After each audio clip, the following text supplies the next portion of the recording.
Muchas gracias, doctor, por tan amable presentación. Para mí es un verdadero orgullo y un gusto estar el día de hoy acá con todos ustedes. Agradezco al comité coordinador la invitación y la posibilidad de participar el día de hoy con este tema que es muy relevante. Bueno, vamos a platicar sobre las guías de tratamiento antirretroviral mexicanas. Hablaremos un poco de similitudes y diferencias que tenemos con otras recomendaciones internacionales. Y bueno, trataré de mencionar en el transcurso de la charla, pues cuáles son los retos que tenemos como país y las posibles áreas de oportunidad que tiene la guía. Esta es mi declaración de posible conflicto de interés. Y bueno, creo que para ponernos en el contexto de cuáles son las guías de tratamiento antirretroviral hay que tener un poco de historia de lo que ha ocurrido en la atención de VIH en nuestro país. Si bien es cierto que los primeros casos se describieron en la década de los 80, bueno, desde mucho antes teníamos evidencia de personas que desarrollaban un síndrome de inmunodeficiencia adquirida y que morían por enfermedades oportunistas. Todos estamos familiarizados con estas primeras descripciones de 1981, donde se comenzaban a reportar estas apariciones de infecciones oportunistas en personas que aparentemente eran sanas.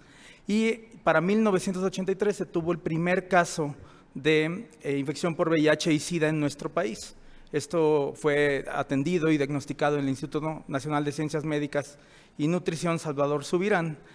Y bueno, conforme fue pasando el tiempo, el grupo de Luc Montagnier aislaron y describieron el patógeno causal de este síndrome, y luego tuvimos evidencia de el beneficio de tratamiento con trimethoprim sulfametoxazol para incrementar la expectativa de vida. ¿Qué sucedía en nuestro país? Para 1992 se introduce el tratamiento antirretroviral principalmente en la seguridad social.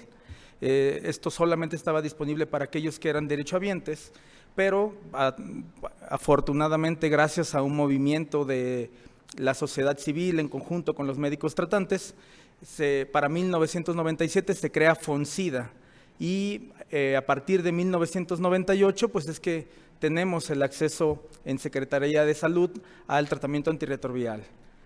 Y algo más reciente, bueno, en 2019 existió un cambio de uso preferente a los inhibidores de integrasa como tratamiento de primera línea. Y es importante que conozcamos la historia. Esto es un documento, o esta es información obtenida de un documento de la guía de 1997.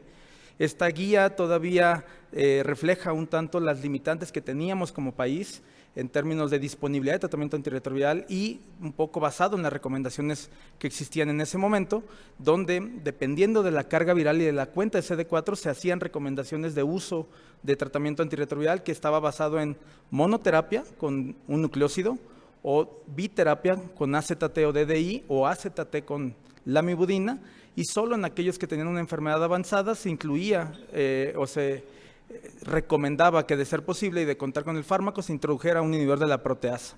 Entonces pueden ver ustedes cómo desde 1997, pues de allí pudimos brincar a lo que actualmente tenemos contemplado como las guías de tratamiento actual. Este es el tratamiento antirretroviral aquí en México. Hemos pasado de esquemas de múltiples tabletas con eventos adversos muy conocidos que limitaban la adherencia de todos los individuos y que se acompañaban de múltiples interacciones droga-droga, a fármacos de una sola tableta en muchos de estos escenarios, fármacos con mejor perfil de seguridad, mejor perfil de tolerancia y que están basados en inhibidores de integrasa. Entonces, este es un poco el contexto histórico de cómo ha evolucionado nuestras guías y recomendaciones en el país, y bueno, creo que hemos recorrido un camino bastante importante. Un poco de las similitudes que tienen nuestras recomendaciones con las internacionales es cuándo deberíamos de considerar el inicio del tratamiento antirretroviral. Y la guía es muy clara. El tratamiento antirretroviral debe de iniciarse y recomendarse para todo individuo que tiene la infección por VIH, independientemente de la cuenta o de la presencia de alguna comorbilidad. Y algo muy relevante es que esto se debe de hacer con la mayor prontitud posible. Sin embargo, una de las preguntas que ha quedado en el aire para nuestra guía y que no responde de manera tan tajante es de cuánto tiempo estamos hablando cuando hablamos de inicio temprano. Y algo muy importante, no menciona nuestra guía inicio inmediato. Hay que reconocer que nuestro país es muy heterogéneo y que cada región se enfrenta a distintos retos al momento de diagnóstico, inclusión a la clínica y al momento de considerar el inicio de tratamiento antirretroviral. Sin embargo, la recomendación general debería de ser de que nosotros tratemos de iniciar el tratamiento antirretroviral lo más pronto posible. Y hay condiciones que nuestra guía menciona para diferir el inicio del tratamiento, y estas se las enuncio en la diapositiva. Están las condiciones relacionadas para el individuo, que nos preocupe la adherencia, que él no tenga el conocimiento respecto a la enfermedad y que por lo tanto esto puede ser un factor para que pierda el seguimiento médico y no comprenda la relevancia de tomar un fármaco todos los días de su vida. La no aceptación del diagnóstico o el negacionismo, que eventualmente pueden ser factores relevantes. Y luego están condiciones relacionadas con enfermedades que pueden limitar el acceso al tratamiento antirretroviral, ya sea porque se tienen enfermedades muy graves o porque la expectativa de vida es muy corta. Algo que abraza nuestras guías y que es digno de celebrarse es que se transmite el mensaje de que indetectable es igual a intransmisible. Desde este parámetro ha venido a modificar por completo la evolución y seguimiento de muchos individuos, tratando de reducir el estigma, y tiene un impacto muy relevante en el mantenimiento durante el seguimiento médico y la adherencia.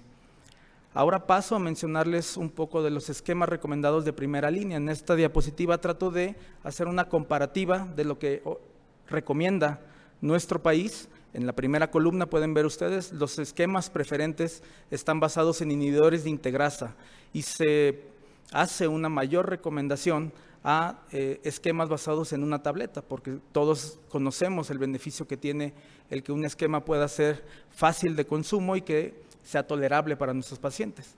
Y luego en esquemas alternativos ya se comienzan a introducir biterapias, específicamente hablamos de dolutegravir con lamivudina y darunavir con cobicistat, y lamivudina como terapias duales de inicio que podrían considerarse bajo la premisa de que no se recomiendan en individuos que tengan evidentemente infección por hepatitis B por la ausencia de tratamiento efectivo o porque tengan una carga viral de más de 500,000 copias. Y también existen otros esquemas que aún están siendo utilizados en nuestro país como efavirenz, raltegravir y aunque se mencionan en nuestra guía, prácticamente el uso de doravirina está restringido a un sector dentro de nuestro sistema de salud. Y si comparamos con las guías internacionales de HHS, las guías de la Asociación Internacional de SIDA, las guías europeas o las mismas guías de la Organización Mundial de la Salud, estamos alineados en términos de la recomendación preferente de usos de inhibidores de integrasa como tratamientos de primera línea. Sin embargo, hay que hacer algunas menciones que vale la pena considerar al momento de las tres opciones de tratamiento preferente que tenemos en nuestro país. El coformulado de victegravir, tenofovir, alafenamida y emtricitabina tiene ciertas particularidades que debemos de conocer al momento de la elección. No está recomendado para individuos que están consumiendo rifamicinas, independientemente de la presentación, por la interacción que tiene con tenofovir, alafenamida. No hay evidencia de una seguridad en el embarazo y bueno, existe solamente de manera coformulada. Y en nuestra población, que tenemos una alta prevalencia de diabetes, debemos de considerar la posología y el uso de metformina en conjunto. Y cuando hablamos de dolutegravir, existe coformulado con abacavir y lamivudina, y en cuyo caso se hace una recomendación de que aquellos individuos que tengan alto riesgo cardiovascular se valore el uso de este fármaco. Y de manera individual es que, y se los remarco en negro, una de las grandes áreas de oportunidad de nuestra guía es que menciona que no está recomendado para mujeres con probabilidad de embarazo por riesgo de teratogenicidad y que solo se puede utilizar posterior a la semana 8. Esto es una gran diferencia de nuestras guías en comparación con las guías internacionales y que posiblemente sería un área de oportunidad para mejora. Ahora paso a mencionarles un tanto pero me regreso un poco solamente para mencionarles algo.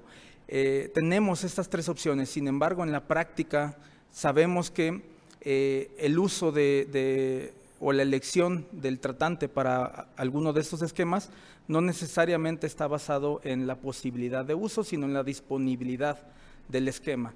Y es allí donde vale la pena siempre recalcar que tratemos de hacer un tratamiento individualizado, las opciones de tratamiento deben de adecuarse al paciente y no necesariamente el paciente a las opciones de tratamiento con las que contamos, y esto es algo relevante para el seguimiento de nuestros pacientes.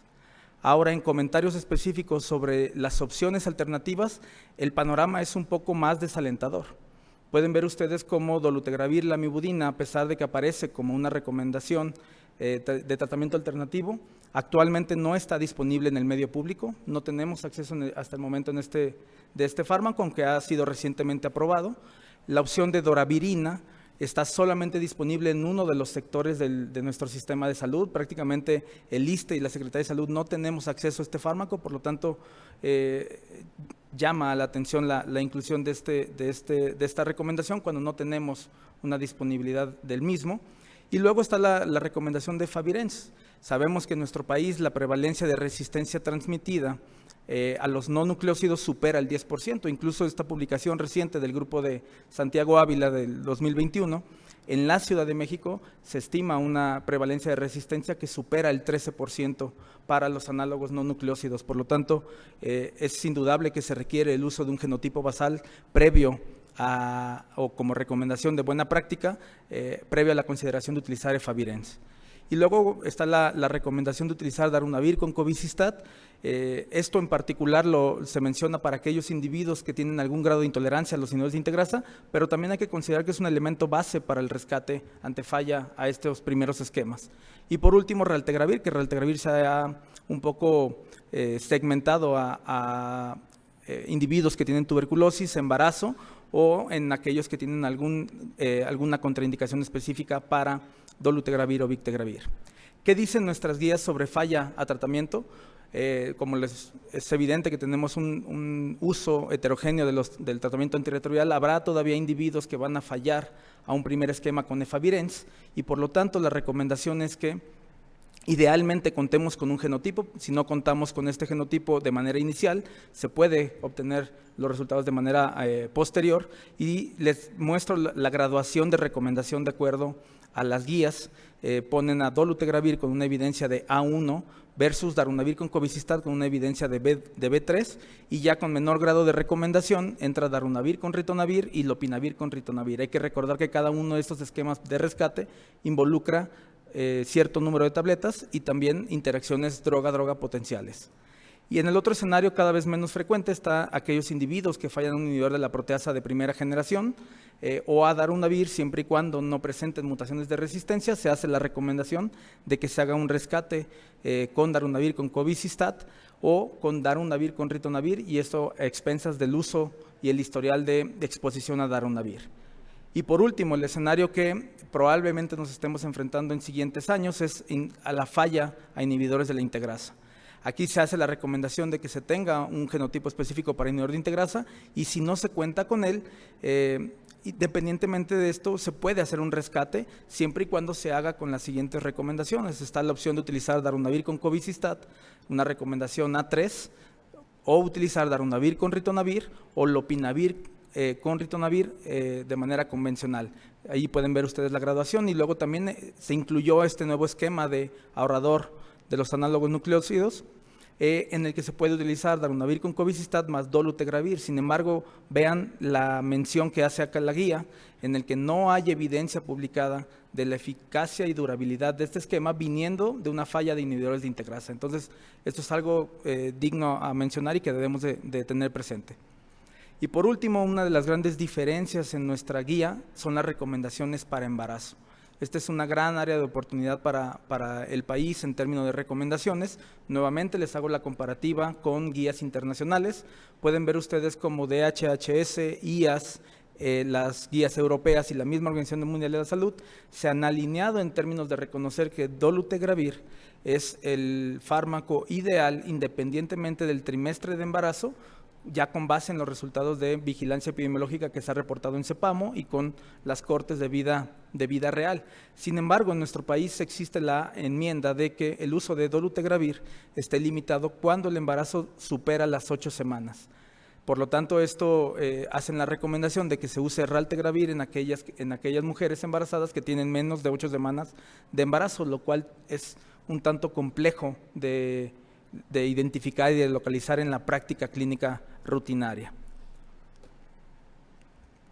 Espero que en el transcurso de esta charla les haya podido tratar de resumir un tanto las recomendaciones, las diferencias y las similitudes que tienen nuestras guías.